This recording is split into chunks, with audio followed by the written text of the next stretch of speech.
네, 안녕하세요. 설일기고요. 오늘은 이제 좀 생각해 봐야 될 거가 자산 시장의 급등장으로 인해서 이제 일을 지금 안 하고 있는 뭔가 20, 30대 취업 준비생들이라고 할까요? 그렇게 보면 요즘 드는 생각이 좀 많이 좀 늦을 수도 있다라고 하는 좀 생각을 해봅니다. 그만큼 양극화가 너무 심해지고 있는 건 사실이고, 결국에 2030 세대가 지금 되게 불쌍하다고 여겨지는 이유들과 앞으로 학령기에 있는 그 10대 아이들도 좀 쉽지 않을 것 같다는 생각이에요. 결국에 이제 노력을 해도 안 된다라고 하고, 이제 부모가 부자가 아니면 이미 끝난 것과 부의 막차가 떠났다고 말하는 이유가, 이게 지금 뭔가 시간이 지날수록 한 세대 한 세대 지날수록 변하는 속도가 더 가속도가 붙는 것 같아요. 결국에 이제 과거에는 공부하면서 대학을 가고 취업하고 월급을 모으면서 언젠가는 집을 사면서 또 중산층으로 진입할 수 있다는 그런 믿음이 있었다면, 지금의 2030 세대는 사회에 진입하는 순간부터 이미 자산 격차가 크게 벌어진 것을 보면은 그게 또 사실이거든요. 물론 이제 명목상의 소득이 매년 무조건 줄어들진 않습니다. 결국 이제 매년 물가가 상승하는 것만큼 어느 정도 최저 시급도 오르고 이제 신입 연봉도 점점 올라갈 텐데, 결국 중요한 것은 이 숫자 자체보다 체감인 것도 맞아요. 청년들이 느끼는 게 현실은 이제 월급이 조금 오르는데 자산 시장, 이 집값이나 그 외에 장바구니 물가나 생활비, 자산 가격이 훨씬 가파르게 오른다는 거죠. 결국에 지속적으로 돈을 빨리 벌지 못하는 분들은 이제 결국에 월급을 처음 받는 어떤 그 미래의 시기에 실제 구매력이 훨씬 약해져 있는 것을 이제 마주할 거예요. 그리고 노동소득으로는 자산을 따라잡는 감각이 점점 사라져서 연봉 몇백만 원 오르는 게 그다지 뭔가 인생을 바꿀 만한 어떤 그 묘수는 아니어서, 월급이 올라도 딱히 이렇게 와닿지 않는 것을 보면은 지금 뭐 서울 아파트는 수억 원씩 움직이고 있고, 이제 미국 주식도 계속 올라가고 코스피 지수도 올라가고, 물론 지금 금이나 비트코인은 좀 하방으로 내려가고 있긴 하지만 장기적으로 보면은 크게 올랐으니까 돈을 벌기 시작한 사람보다 이미 자산을 보유한 사람이 훨씬 유리한 시대가 된 건데, 2030 세대 가장 큰 비극은 돈을 벌기 시작하는 시점이 너무 늦는 것 같습니다. 예전에도 간혹 언급을 하는 것이 뭐 유럽이나 미국이나 뭐 이제 대학을 가긴 하지만, 우리나라 같은 경우는 남성 입장에서 군복무를 하고 졸업하고 나서 취업 준비를 하잖아요.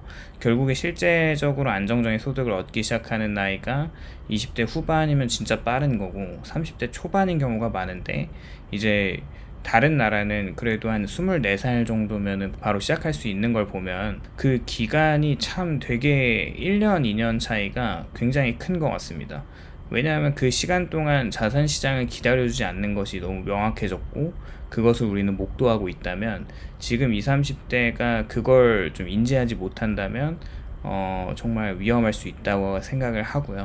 청년이 이제 스펙을 쌓고 있을 때 집값은 올랐죠. 또 취업 준비를 하고 있을 때 주식시장은 계속 상승했고, 첫 월급을 받을 때는 이미 진입장벽이 높아져 있어서 사회에 나오기도 전에 부의 격차가 결정되어 버린 느낌을 받을 수밖에 없습니다. 과거의 부모님 세대들이 월급만으로는 어느 정도 자산 형성이 가능했는데, 물론 그 시대도 힘들었고 모두가 쉽게 성공한 건 아니지만 최소한의 노동이나 저축의 공식이 작동했다면 월급을 아껴 모으면 전셋집을 구하고, 또 전셋집을 모아서 시간이 지나면 그 목돈으로 집을 살 가능성이 매우 컸는데, 지금은 다르죠. 월급을 아무리 모아도 집값 상승 속도를 따라가기가 어려워서 취업이 1년만 늦어져도 그 한 해 벌어들일 수 있는, 예를 들면 100만원씩 저축을 하는 1200만원의 그 자산이 모이지 않는 것이고, 결국 그걸 모으더라도 집값이 5천만원, 1억원씩 오르면 오히려 목표와의 거리는 더 멀어지니까, 이때 청년들은 하루에 뭐 라면을 먹으면서 삼시세끼를 버티고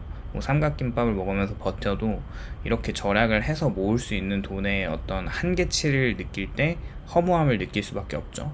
아끼는 게 의미 없다고 생각이 들다 보면은 결국 취업을 안 하게 되고, 일을 하는 것이 의미가 있을까라는 생각과 오히려 극단적으로 가보면은 투자를 함에 있어서 빚을 땡겨가지고 투자를 하는 이런 사례들이 되게 많은데, 이런 상황에서 부모님의 자산을 또 생각해보면 이게 결정적인 차이를 만드는데요.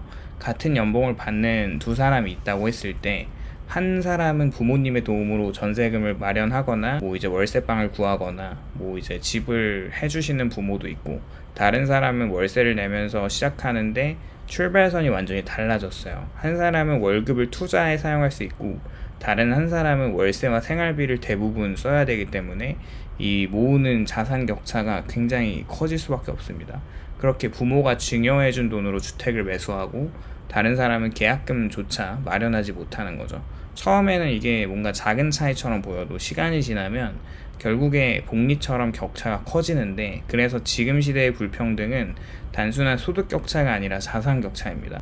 사실 지금 두려운 거는 중산층이 사라져가고 있다는 거고, 왜냐면 양극화가 심해질수록 그 중간에 있는 어떤 그 지대의 사람들이 뭐 위쪽으로 가거나 아래쪽으로 내려올 텐데, 그 범위가 작아지면 작아질수록 한 국가가 안정성을 느끼지 못하는 어떤 그 지수로도 사용이 되잖아요. 결국 청년들이 부모가 부자가 아니면 답이 없다고 말하는 이유가 여기에 있습니다. 물론 이 부모 세대가 그 자녀들을 열심히 키우면서 정말 이제 희생 정신을 가지고 살아온 것도 맞지만, 현실은 또 그렇지 않은 것도 사실이니까 그분들의 어떤 그 한탄은 좀 이해가 돼요. 과거에는 이제 부모님의 재산이 있으면 조금 유리한 정도였다면, 지금은 부모의 재산이 인생의 방향을 바꿀 만큼 중요해진 거고, 이런 것들을 보면 참 이제 남 탓 누구 탓 하는 게 좀 꼴보기 싫긴 하지만 같은 세대로서 좀 이해가 되는 거죠. 결국 2030 세대가 분노하는 지점은 이분들이 이제 노력하기 싫어서 불평하는 게 아니라 오히려 또 열심히 살았잖아요. 근데 모든 어떤 기준점들이 그러니까 상향 조정이 됐기 때문에 공부를 잘하는 것과 이제 오버스펙을 좀 쌓고 모든 것들을 열심히 안 한 것도 아니지만, 이게 그 잘 될 수 있는 사람들의 어떤 티오들은 정해져 있어서 이런 것들을 보면은 참 노후 준비까지 생각했을 때 답이 나오지 않는 것이 좀 현실인 것 같습니다. 그래서 이 청년들이 단순히 가난해서 힘든 것뿐만 아니라 다 같이 이제 밑바닥에서 시작하면은 그래도 좀 열심히 할 맛이 나는데, 열심히 하는 거는 그냥 기본값이 되어버렸고, 거기서 이제 출발선이 다른 것이 너무 명확하게 보이다 보면은 참 이제 공정하지 않다고 생각은 들 수 있는 것 같아요. 결국 이런 자산 시장의 양극화는 결국 점점 더 심해질 거라고 생각을 하면서, 앞으로의 이제 사회생활을 하는 사회초년생들이 많이 나오실 텐데, 그분들이 느끼는 어떤 이런 그 박탈감은 더 커질 수밖에 없다고 생각을 하고 있어요. 결국에 이게 청년들에게 가장 잔인하게 느껴지는 부분인 것 같아요. 이제 열심히 일해야 하면 된다라고 하는 그 캐치프레이즈가 전혀 이제 설득력이 없는 상황이 되어가고 있습니다. 그래서 지금은 열심히 일만 해서는 부족한 것이고, 노동소득은 생존을 가능하게 하지만 부를 만드는 속도는 자산소득이 훨씬 빠르기 때문에 지금 청년들은 직장에 들어가면 어차피 사지 못할 이 부동산 시장을 보면서 그냥 레버리지를 투자하는 게 좀 답이다, 이런 생각을 가지고 월에 돈을 모으는 일정 금액을 계속 하는 걸 보면은 저는 이분들의 어떤 선택이 그러니까 망하고 망하지 않은 것을 떠나서 이해가 된다는 거죠.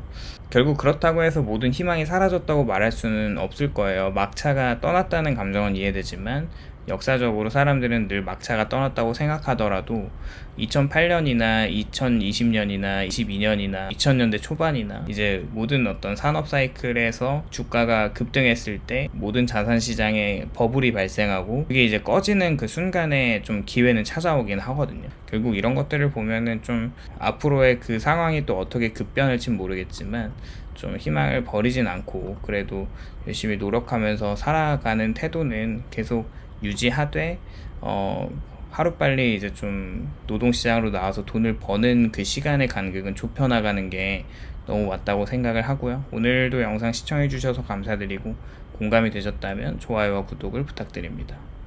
감사합니다.